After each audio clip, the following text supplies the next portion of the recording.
What does it mean not to just climb the ladder, but to fundamentally redesign the ladder itself, especially in industries resistant to change? How do you build transformative success that equally honors commercial ambition, unwavering values, and a profound responsibility of representation? Today, we welcome a master architect of change who spent her career cracking this very code. Welcome to the Boundary Breakers Collective. My name is Helena Demuynck. I'm your host, and it's an honor to introduce Alexis Maule, a visionary force operating at a potent intersection of innovation, conscious leadership, and global transformation. Alexis doesn't just break boundaries, she rebuilds systems with intention. Her journey is a powerful blueprint for rewriting the rules, injecting radical sustainability into high growth fashion, navigating landmark mergers in luxury e commerce, and unlocking new potential for iconic heritage brands. Armed with a rigorous intellectual framework forged at Stanford and Harvard, she translates premium education into real world revolution. Alexis is a sought after architect of values aligned strategies, a recognized pioneer in sustainable leadership, and a relentless advocate for building resilient, impactful, and inclusive business. Alexis, we are thrilled to explore your transformative perspective here on the Boundary Breakers talk show. Welcome. How are you doing? Good. How are you? Thank you so much for having me on this show. I really appreciate it, and I really appreciate everyone tuning in. Absolutely. Likewise, it's always great to be able to co-create in the moment insights and share experiences that are a source of inspiration and encouragement for our audience. So, for the people who are listening in or watching this episode, if you have any questions or feedback or want to share something with us, just go ahead, do that in the comments section. Like this episode, share it with somebody that you think might be learning from this, and just be open for what we are bringing here, because Alexis is absolutely a powerhouse, and I'm so eager also to learn from you, Alexis. So, if I can start with my first question, why do you consider yourself a boundary breaker? Ooh, that's a great question. I think it's because I've consistently worked at the intersection of innovation, retail, and global expansion. I've built teams and launched into new markets globally, done a lot of work helping brands in the UK and Europe go to the US and vice versa, and also worked across Middle East, Japan, China. And I've driven transformation in traditionally slow-moving industries. So, anywhere from leading Reformation, the sustainable women's brand first international expansion into UK and Europe and their first retail footprint, to integrating YNAB into Richemont and forming strategic partnerships with Google and Facebook. I've tried to challenge norms around sustainability, localization, leadership diversity, and digital transformation, and really try to bring best in class thinking and results to all of the organizations I've been a part of. Wow, that's absolutely impressive. What kind of woman does it take to do something like that? Because it's not like your obvious role. I can only imagine that this is for a lot of women. Okay, what does it take to get there? Yeah, so one, I think it's really following your passion and focusing on something or an industry that you love. I love the work that I do. I love consumer retail and technology. And so I would say I'm both a student of the industry and try to be a leader in the industry, but it's all driven because I love what I do. And two, I think it's just being resilient and willing to be flexible and agile. I think in this day and age, no 2 days the same, and work is just not what it used to be in terms of being very stable, being very clear cut. You have to be willing to think outside the box, come up with new solutions, and work in different ways if you really want to be successful. That's a remarkable thing to say. I'm both a student in the industry and an expert in the industry, which is a paradox, right? And I believe it takes vulnerability, acknowledgement to be able to say that. A lot of leaders feel that they cannot show that vulnerability. They feel that being a student or being learning is something that we should hide, that we should not bring into the open because it's like undermining our authority or undermining our credibility. When you say that so beautifully, it is also representing your mindset and your look at leadership. So, can you elaborate a little bit more on that? I think sometimes I wish I spend a lot of time reading and catching up with what's going on in consumer globally, what's going on in the markets, how things like consumer demand are impacting the economy, what trends are growing in different regions. Every day I spend at least a few hours just reading and getting up to speed on what's happening outside of my world and the work that I'm doing, but that's relevant to the industry. I also try to make time to go to conferences, to have meetings with people and just across all sectors that sort of cover the industry from VCs, PE, the top consulting firms like McKinsey, Bain, and BCG, who are all focused on consumer and really being up to speed on what's happening, how people are sensing the market is, where they're seeing softness, and what pockets are seeing growth opportunities. So I think that's very important for me because I can, if I see there's a potential opportunity or somewhere I can add value, or I see different trends that could help one of my clients, I can then jump on that quite quickly and connect the dots there. What has been the most defining moment in your career so far? So I would say I've had two. So one is my tenure at Yoox Net-a-Porter. I joined Yoox working for the CEO there when the Yoox was buying the Net-a-Porter group back in 2015. And I stayed there for almost 7 years, which is a very long period of time. And I loved almost every moment of it. I really had an amazing career trajectory there through the acquisition of Yoox into Net-a-Porter and then the acquisition of NAP into Richemont. I got to work across quite a few different parts of the business and report into the CEO and learned so much. And then my last role there, which was really a defining moment, was running North America, which was about a 500 million P&L. So that was really a game-changing role for me, and it led for me going to Reformation, which was backed by Permira and essentially launching their business here in UK and Europe. And I started actually in this very living room. There wasn't an office, opened the first office, hired the first team here in London, and helped drive growth for the business. There are 5 stores now in the UK, as well as building out the wholesale and the digital. So that was the next defining role that really, one, gave me physical retail experience because YNAP does not have physical stores, but really made me embrace that model of omni-channel across physical retail, digital, and wholesale, which I think is a critical way to engage with the customer. Yeah. How did you navigate these leadership roles? Because these are industries and environments and also basically moments in time that are not always easy to manifest yourself as a leader. So there's a lot of challenge with systems, with competition, and also with people, with digitalization, with so many things. So as a leader, how do you develop resilience in order to show up as a leader that people can follow?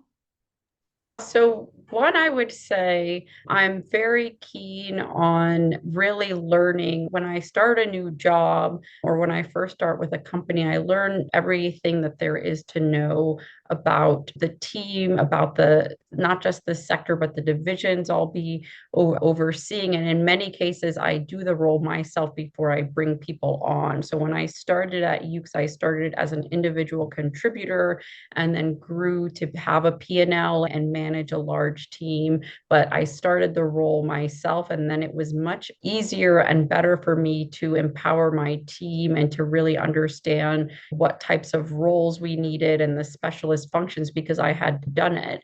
And same with Reformation. Before I hired a team there, I was the only person here on the ground and then was covering all the functions before I brought people on. So I always start myself and then come up with a strategy and a direction and then bring people on board to help drive that direction. I really believe in hiring and working with best in class people, and I really invest in my team.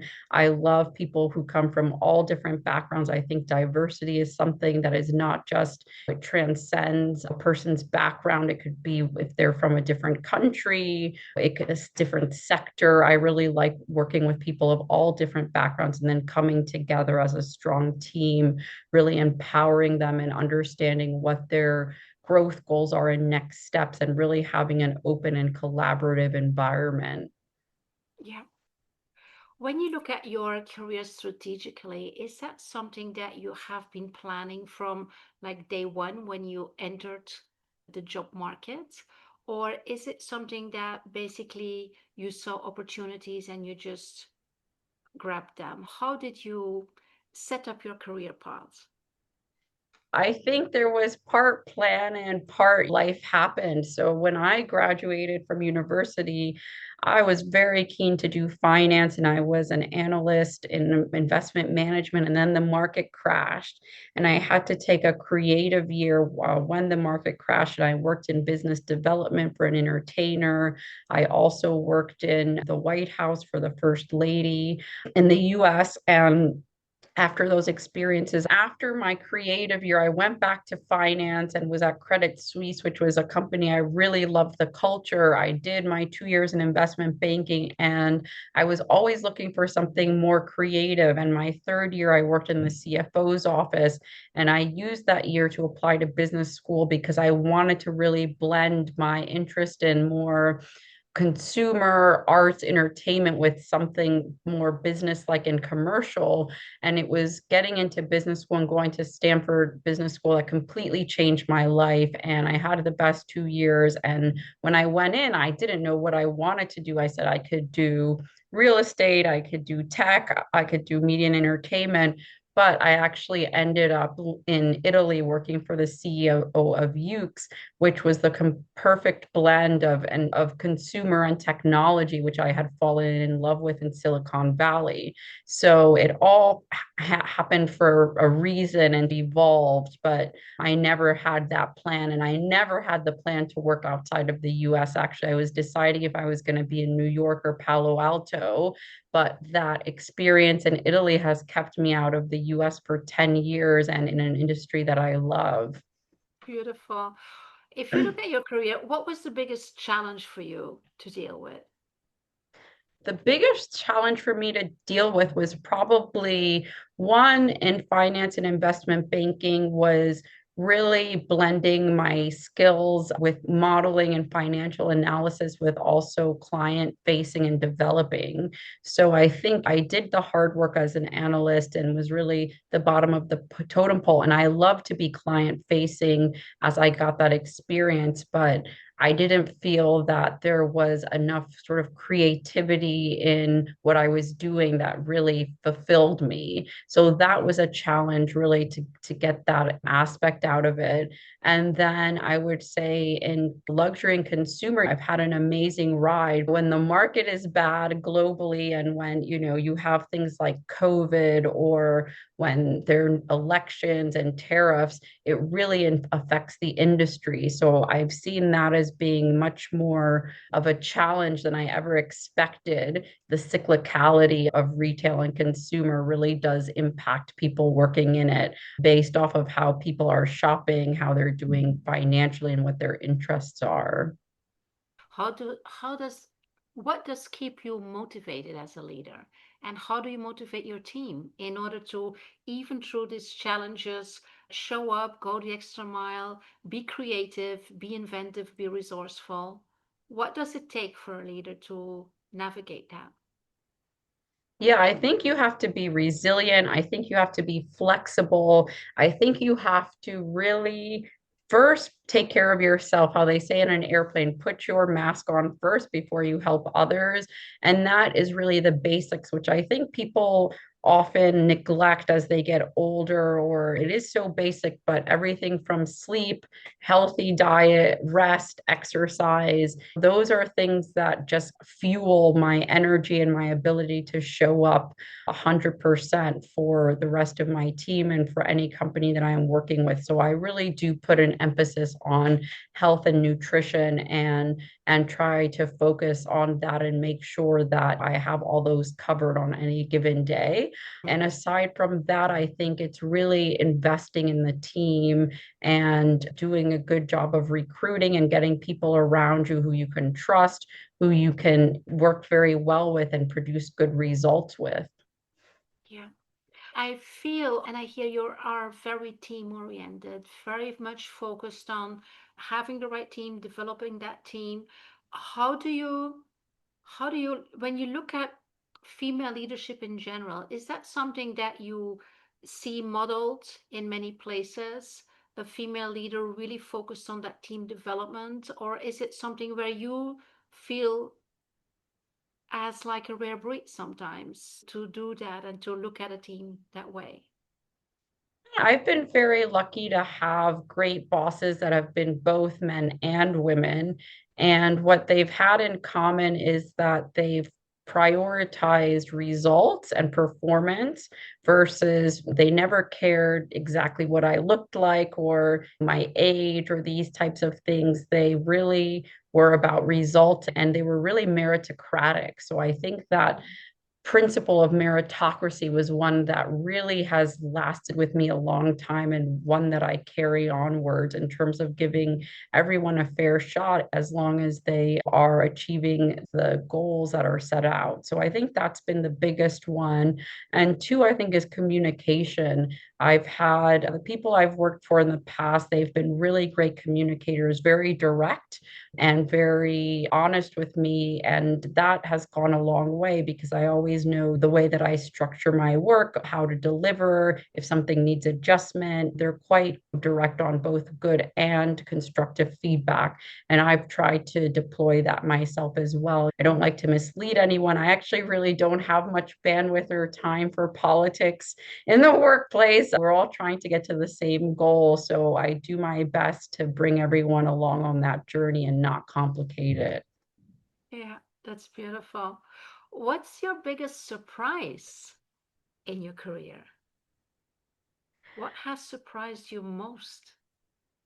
Yes, I would say I think what surprised me most is just how fast things change and how quickly you have to adapt.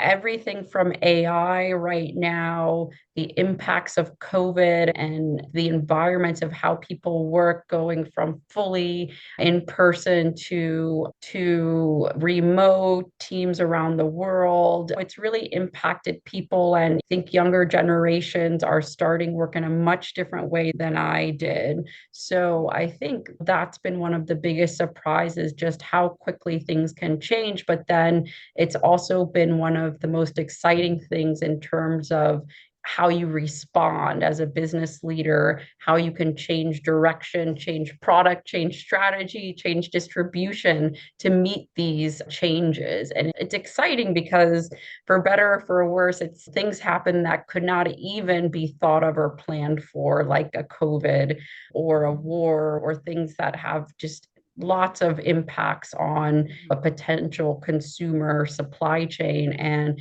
you just have to bring yourself and the company and the team together and come up with whole new ways of doing things. Yeah. Who has influenced you in your leadership, or who is a role model for you? Are there people that you really look at and say, yes, if I see an example in terms of leadership, this or this person is absolutely somebody that I learned from and I try to model in some aspects?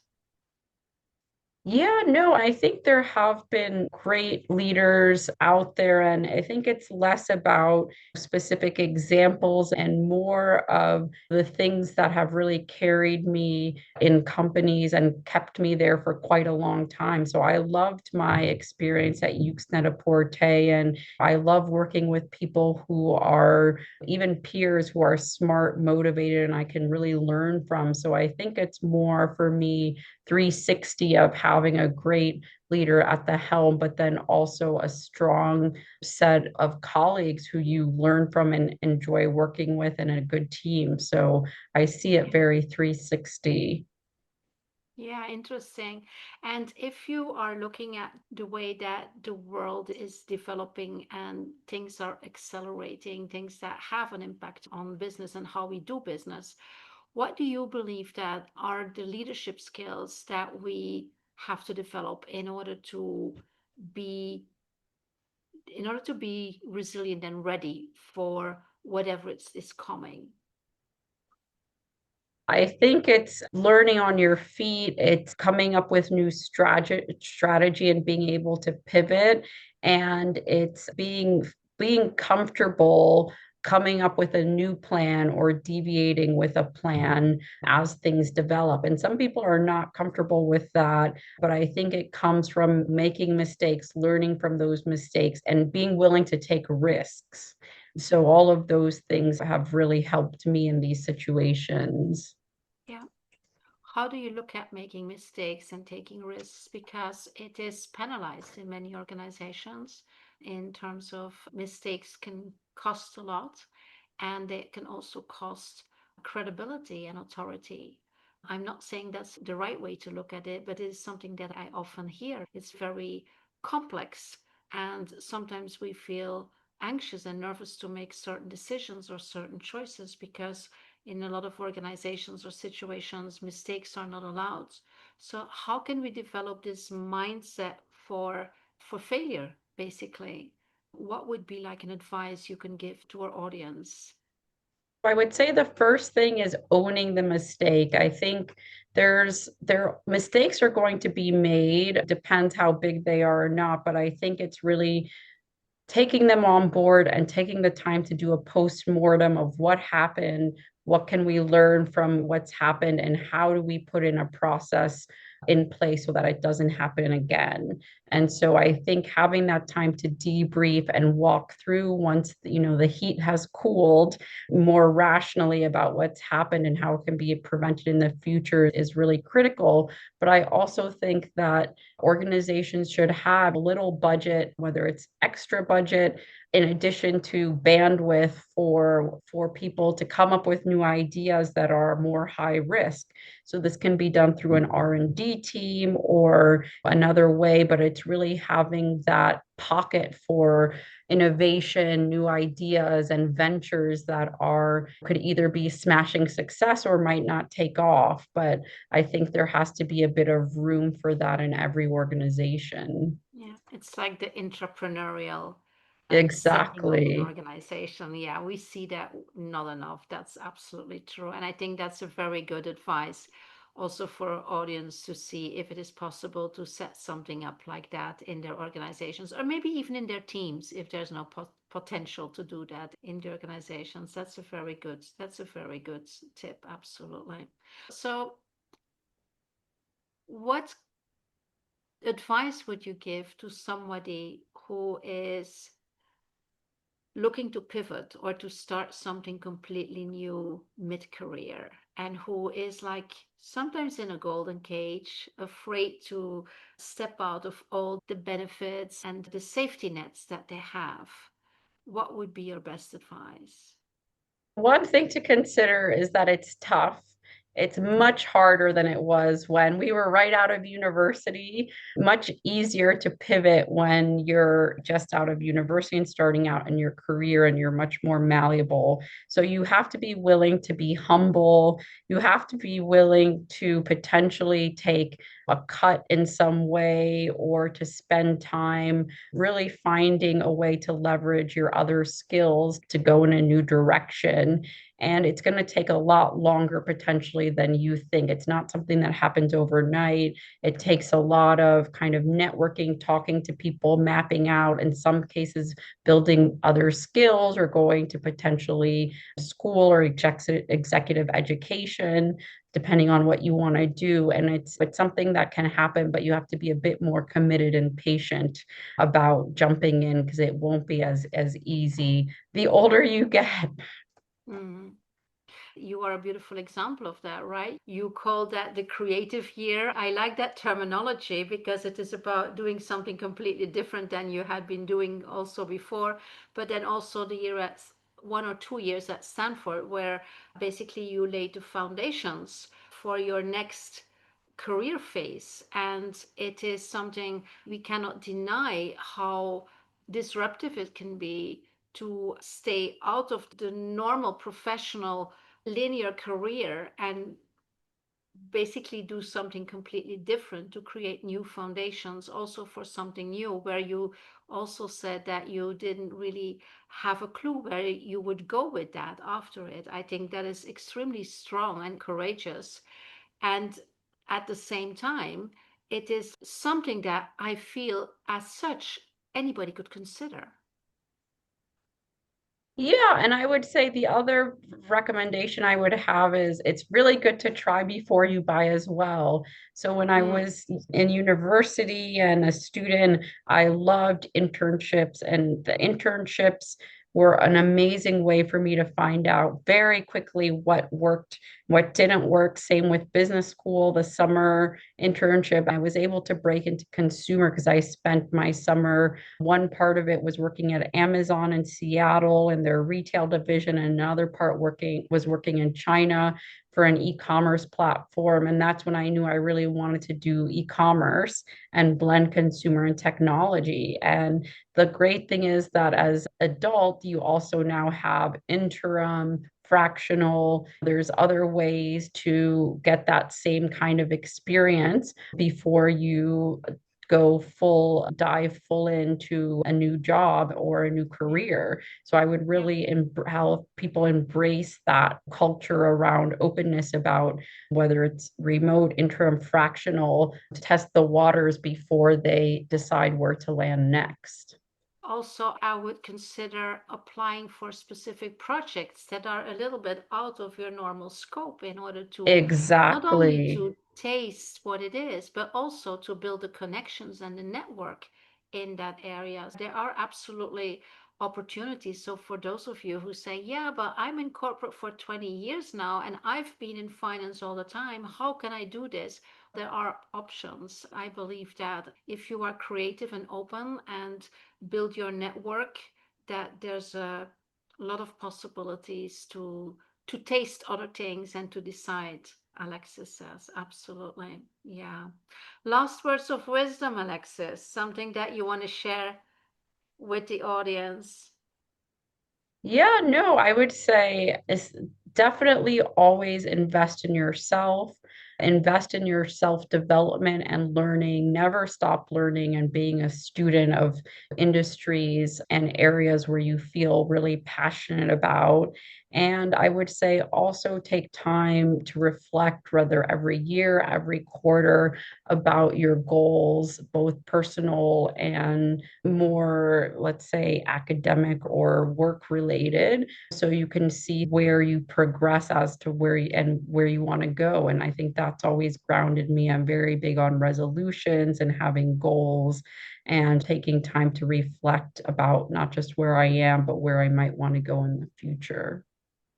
Absolutely. I love that. And for that reflection work, I have a downloadable. I will put a link also in the show notes and in the comments here below this episode to do this reflection. I use it also with clients on their work anniversary. Okay, I'm entering a next year in this role. So what's my, like you say, my intention, my plan, my idea, and what did work? How can I change? How can I move? How can I accelerate? These are very important questions that I see a lot of us because we are so busy and it is so hectic and there's so much things on our plate that we never do that or not enough. And yeah, absolutely, Alexis, that's an amazing tip, and I will make sure to support that also with a framework that people who feel inspired by this tip can also start working with it. Thank you so much. It No, was thank it was such a you. pleasure to have you on the Boundary Breakers Collective, Alexis. You are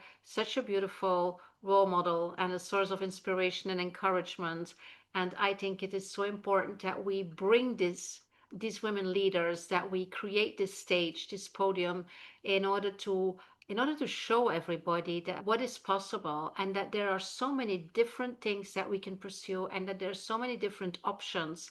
And I hope that you keep learning and that you keep watching these episodes and see what relates with you and what you can bring into your own life, what you can integrate, what you can embody, because that is what personal growth is about and that is what leadership growth is about. And I am so happy, Alexis, that you were here to contribute to that. Thank you so much. No, thank you. Welcome.